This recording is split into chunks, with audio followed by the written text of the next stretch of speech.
Stock specific ideas ही ले लेते हैं हमारे मेहमानों से। सबसे पहले अमोल, आपके पास आना चाहूंगी। Good afternoon. बताएं, कमाई के मौके आपको इन लेवल्स पर कहां नजर आ रहे हैं? जी नमस्ते and good afternoon. I think मैं एक पहले पिक जिंदाल स्टील के साथ जाना चाहूंगा। 922 के आसपास चल रहा है, पोजिशनली टारगेट निकल के आ रहे हैं 975 के, और स्टॉप लॉस रहेगा उसका 900 का। एक करेक्शन के बाद स्टॉक रिवर्सल काफी प्रॉमिसिंग था। उसके बाद स्टॉक में एक पॉजिटिव कंसोलिडेशन दिख गया है। आज भी इनफैक्ट मार्केट में थोड़ा सा दबाव है, स्टॉक में आई थिंक पॉजिटिव मोमेंटम बना हुआ है। मुझे लगता है ओवरऑल सेटअप अच्छा है। अगर यही मोमेंटम कंटिन्यू रहा तो आने वाले दिनों में हम जिंदाल स्टील में यही अप ट्रेंड और बढ़ते हुए देख सकते हैं। दूसरा, टाटा मोटर्स के साथ जाना चाहूंगा। 780 के आसपास है, ये भी पोजिशनल पॉइंट ऑफ व्यू से ही है। 830 तक के टारगेट निकल कर 760 उसका स्टॉप लॉस रहेगा। आई थिंक एक करेक्शन के बाद एक रिवर्सल फॉर्मेशन काफी प्रॉमिसिंग था डेली और वीकली चार्ट्स पे। 50 डे सिंपल मूविंग एवरेज के पास ट्रेड हो रहा है, अभी हायर बॉटम फॉर्मेशन है। ओवरऑल सेटअप अच्छा है। आई थिंक आने वाले दिनों में ये पोजिशनल पॉइंट ऑफ व्यू से जरूर देखा जा सकता टाटा मोटर्स पर खरीदारी की राय, 830 के लक्ष्य और 760 का स्टॉप लॉस बनाने की सलाह। और इसके अलावा मेटल सेक्टर से जेएसपीएल पर भी खरीदारी की राय दी है। एसबीआई लाइफ के नतीजे आते हुए नजर आएंगे, उस पर आए हैं, उस पर थोड़ी ही देर में चर्चा करेंगे। लेकिन देवांग, उसके पहले आपके स्टॉक स्पेसिफिक आइडियाज आज कौन से होंगे? तो फर्स्ट तो क्या रहेगा, हुडको का ओवरऑल स्ट्रक्चर देखे, एक सपोर्ट से ऊपर रिवर्सल देखने मिला है, तो हमें लगता है इसमें और अपसाइड देखने मिल सकता है। 246 के टारगेट है हुडको में, यहाँ पे स्टॉप लॉस रखते हैं 225 का। नेक्स्ट स्टॉक रहेगा एफएमसीजी से मैरिको का ओवरऑल चार्ट स्ट्रक्चर देखे, ऑन डेली चार्ट स्टॉक एक पॉजिटिव टेरिटरी में है और एक लॉन्ग टर्म मूविंग एवरेज को स्टॉक सपोर्ट लेकर अपसाइड रिज्यूम किया है। तो मैरिको खरीदने की सलाह है। स्टॉप लॉस रखना है 645, टारगेट है 677। को पर खरीदारी की राय, स्टॉक स्पेसिफिक आइडियाज आपके लिए। और इसके अलावा एफएमसीजी सेक्टर से मैरिको पर भी खरीदारी की राय दी है देवांग जी ने। एसबीआई लाइफ के नतीजे आपके स्क्रीन पर, जहां पर नेट प्रीमियम इनकम की बात करें तो 22,300 करोड़ से बढ़कर अब 24,830 करोड़ के आसपास आए हैं। सालाना आधार पर अच्छा खासा उछाल यहां पर दिखा है।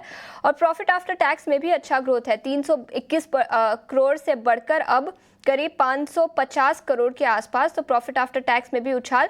स्टॉक हरे निशान में कारोबार करता हुआ 1% से ज्यादा की तेजी अब दिखी है। इसके अलावा 13 मंथ परसिस्टेंसी रेशियो, जो एक बड़ा मेट्रिक होता है लाइफ इंश्योरेंस कंपनियों के लिए, उसमें भी करीब 60 बेसिस पॉइंट का अपटिक दिखा है। नतीजों के दम पर एसबीआई लाइफ फोकस में, इस पर ही एक राय ले लेते हैं। तेजस, सबसे पहले आपसे पूछना चाहूंगी, एसबीआई लाइफ, इस स्टॉक के टेक्निकल्स किस तरह के नजर आ रहे हैं? देखिए, एसबीआई लाइफ की हम बात करें तो स्टॉक ने एक अच्छा खासा बेस बना दिया है 1380 से लेके 1400 के बीच में, और लगातार हमने स्टॉक में एक रिवर्सल के संकेत देखे। पिछले 2-3 दिनों से स्टॉक अपनी 50 दिन की मूविंग एवरेज के ऊपर सस्टेन कर रहा है। प्रेजेंटली 200 दिन की मूविंग एवरेज के करीबन ट्रेड कर रहा है, जो 1550 के करीबन है। मुझे लग रहा है अगर 1550 का स्तर अगर क्लोजिंग बेसिस पे सरपास होता है तो एक फ्रेश ब्रेकआउट आ जाएगा स्टॉक में, और यहाँ से हम 5 से 7% की रैली देख सकते हैं। तो ये स्टॉक में बाय ऑन डिप्स की रणनीति रखनी चाहिए जब तक ये स्टॉक 1460 के ऊपर ट्रेड कर रहा है तब तक, और 1550 के ऊपर अगर क्लोजिंग आती है तो और एडिशन कर सकते हैं स्टॉक में for another 5 to 7% up move. SBI life positive set of numbers on the face of it तो नजर आ रहे हैं, और नतीजों का इम्पैक्ट भी है जो कि स्टॉक प्राइस में क्लियरली रिफ्लेक्ट होता हुआ। इनके नेट प्रीमियम में बढ़ोतरी, नेट प्रीमियम रेवेन्यूज में, मुनाफे में भी बढ़ोतरी, और इस वक्त करीब 2% की तेजी। नतीजे जब आए तो ऑलमोस्ट 1.5% की मजबूती थी, लेकिन नतीजों के साथ साथ ही रिजल्ट का इम्पैक्ट नजर आ रहा है। Rajesh ji, good afternoon. आप बताइए, आपकी तरफ से आज क्लोजिंग ट्रेड्स क्या होंगे? आफ्टरनून मानसी जी, तो पहला स्टॉक डिफेंस क्षेत्र से ही, और उसमें एचएएल हिंदुस्तान एरोनॉटिकल पे यहाँ पे बाय करने की सलाह है। स्टॉक में करेक्शन के बाद ये चौथा दिन है जहाँ पे stock higher high low formation बनाते हुए दिख रहा है। स्टॉक में एक फॉलिंग चैनल में स्टॉक ट्रेवल करते हुए दिख रहा था, लेकिन आज अपनी हायर ट्रेंड, जो अपवर्ड ट्रेंड लाइन है उसका ब्रेकआउट करके एक ट्रेंड रिवर्सल के साइन यहाँ पे बनते हुए दिखे। और अगर हम देखें तो पिछले 2-3 ट्रेडिंग सेशन में डिफेंस रिलेटेड स्टॉक्स में मोमेंटम बना हुआ है बाइंग साइड का। एचएल में अपसाइड के टारगेट 4220 तक एक्सपेक्ट कर रहे हैं ट्रेडिंग पॉइंट ऑफ व्यू से। डाउन साइड में स्टॉप लॉस रखना होगा 4085 का। दूसरा स्टॉक जो बाय करने की सलाह है वो कैश सेगमेंट से, और उसमें बीएलएस इंटरनेशनल यहाँ पे बाय करने की सलाह है। काफी स्ट्रांग बाइंग एक्शन आज के सेशन में आते हुए दिखी, और जिस तरीके से स्टॉक में series of higher top higher bottom formation है, ये स्टॉक में हमें लगता है कि अपने प्रीवियस स्विंग हाई को अब ब्रेकआउट करते हुए दिखेगा एंड देन स्टॉक के टारगेट 525 530 की तरफ आते हुए दिख सकते हैं। तो BLS इंटरनेशनल पे बाय करने की सलाह है। डाउन साइड में 494 का स्टॉप लॉस रखना होगा। डिफेंस क्षेत्र से जुड़ी कंपनियों में अच्छा खासा एक्शन भी है और हमारे एक्सपर्ट्स के भी रेडार पर हैं। HAL पर तो टारगेट स्टॉप लॉसेस भी सुझाए और क्लोजिंग ट्रेड में भी राजेश जी ने इसको शामिल किया है। लेकिन इसके अलावा Bharat dynamics limited, garden reach ship builders, ये सारे के सारे स्टॉक्स में मजबूत एक्शन इंट्राडे लेवल्स पर फ्राइडे सेशन में अच्छी खासी मजबूती पूरे पैक पर नजर आ रही है। इन पर्टिकुलर स्टॉक्स पर भी बातचीत होगी। लेकिन तेजस, आप बताइए, गुड आफ्टरनून, आपकी तरफ से आज क्लोजिंग ट्रेड्स क्या होंगे? गुड आफ्टरनून और सभी दर्शकों को मेरा नमस्कार। तो आज का जो मेरा पहला क्लोजिंग ट्रेड है वो है JSW स्टील। ये स्टॉक में हमने एक भारी गिरावट देखी थी 1020 के स्तर से, और रिसेंटली ये स्टॉक ने 880 और 900 के करीबन एक बॉटम बनाया है और पॉजिटिव डाइवर्जेंस दिख रहे हैं डेली चार्ट पे। तो जो रिवर्सल के संकेत दे रहे हैं, तो JSW स्टील में आप करंट भाव पे या डिप में खरीदारी करिए और इसमें आपको स्टॉप लॉस लगाना है 879 का। पहला लक्ष्य रहेगा 940 का और दूसरा लक्ष्य रहेगा 965 का। इसके अलावा जो मेरा दूसरा पिक है वो FMCG पैक से है, क्योंकि मार्केट में एक क्लैरिटी नहीं है और अभी काफी प्रेशर है। मेरे हिसाब से डिफेंसिव स्टॉक में ही जाना बेहतर रहेगा। तो डाबर मेरी दूसरी पिक है। डाबर में एक अच्छे खासे कंसोलिडेशन के बाद आज स्टॉक ने एक स्ट्रेंथ दिखाई है और जो 50 दिन की इसकी मूविंग एवरेज है उसके ऊपर सस्टेन कर रहा है। सो डाबर में करंट भाव पे या डिप में खरीदारी करिए। इसमें आपको स्टॉप लॉस लगाना है 509 का। इसका पहला लक्ष्य रहेगा 545 का और दूसरा लक्ष्य रहेगा 565 का। जुड़ा हुआ एक स्टॉक JSW स्टील और साथ ही डाबर इंडिया 545 के लेवल्स, उसके बाद 565 तक जाने का भी दमखम रखता है ये स्टॉक। 940 के स्तर JSW स्टील में तेजस मानकर चल रहे हैं। 965 के टारगेट्स तक पहुंच सकता है ये। इन लेवल्स को हम व्यू करेंगे और उसके बाद एक बार रिविजिट भी करेंगे इन स्टॉक्स पर।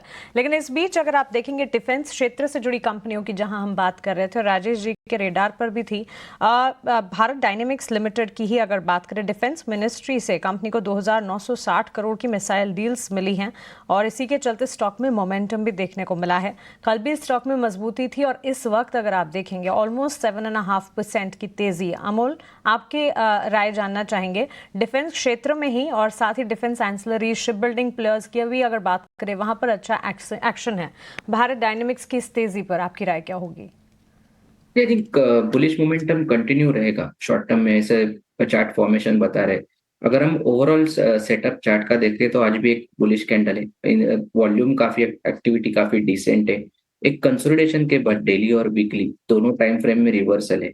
सो ओवरऑल सेटअप काफी प्रॉमिसिंग है। अगर 1250 और 1200 ये दो इंपॉर्टेंट लेवल रहेंगे ट्रेंड फॉलोइंग ट्रेडर्स के लिए।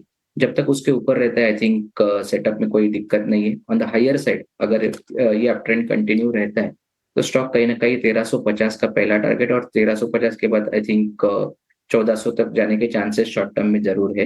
दूसरा मैं एक मजगांव डॉक के ऊपर भी बोल लूंगा कि मजगांव डॉक में भी एक रिवर्सल फॉर्मेशन हुआ है। ये वीक में भी अगर हम देखें तो मार्केट खराब था बट स्टॉक में 5% का रैली तक देखने को मिला है।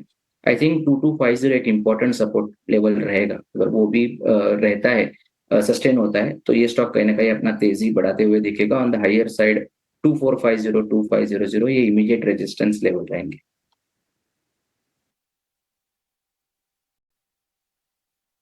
कुछ स्टॉक्स और भी हैं जो आज नोटिस हो रहे हैं काफ़ी बढ़िया से, और जैसे SJVN है, आपको इस तरह के मार्केट में अलग से चलता हुआ दिख रहा है। 3-3.5% ऊपर है। सुबह भी नोटिस करवाया था आपको एशियन। लोढ़ा डेवलपर्स 4% ऊपर है। बढ़िया बिल्डअप इसके अंदर मिल रहा है। एक काम करें, ज़रा स्पीड से मैं अपने मेहमानों से पता कर लेता हूँ, फिर आपके सामने एक दो चीज़ें और रखता हूँ, जैसे कि विप्रो के नंबर्स आने वाले हैं। राजेश सर, ज़रा चेक करना SJVN ये कैरी फॉरवर्ड ट्रेड है ना? जिन्होंने ले लिया सो ले लिया, जो छूट गए सो छूट गए। बोलिए क्या करें? तो बिल्कुल एक ट्रेंड रिवर्सल के साइन देखने को मिले। फॉलिंग ट्रेंड लाइन का ब्रेकआउट स्टॉक ने दिया है। एक बड़े करेक्शन के बाद स्टॉक में एक फर्स्ट साइन ऑफ रिवर्सल यहाँ पे आते हुए दिख रहा है वीकली चार्ट पे। हमें लगता है कि जब तक ये स्टॉक 98 के ऊपर बना हुआ है, बने रहना चाहिए। हो सकता है ये पुलबैक में यहाँ से 108 110 तक की जगह भी बनते हुए दिखे हायर साइड पे।